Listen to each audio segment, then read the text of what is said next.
This area is part of, there's some utility rooms back here, but this is the entrance to the isolation section. So if we have a patient that is infectious, we have other ways to get the patient in and out of the building. There's a door right there where they can enter and exit without going through the main client area. We can bring them into here. And then there are 2 isolation wards. But in this area where we're bringing medical gas and so on in here, it's not uncommon to have an animal that has an infection that needs a bandage change on a regular basis. And rather than take that infected animal into the rest of the hospital where we could cross-contaminate, we can keep it here, do bandage changes, keep it under anesthesia if it needs it, or sedation, and then have it go back into its isolation ward.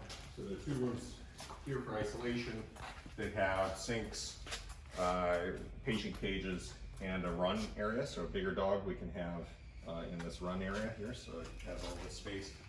And it's very visible through the windows from the ICU staff. So one of the challenges with isolation is they're isolated enough that it's hard to monitor them as well. And so we've worked to try to keep visualization as open as possible for the isolated animals. There's a window here to the other isolation ward. Number 1, here is an exit to the outside of the building. So any animal that's in this isolation ward has its own separated place where it can walk. So again, if it's contagious, we don't want it peeing and so on in an area where other hospitalized patients are, so it can go out here, have its isolated area, and not cross-contaminate even to the other isolation room.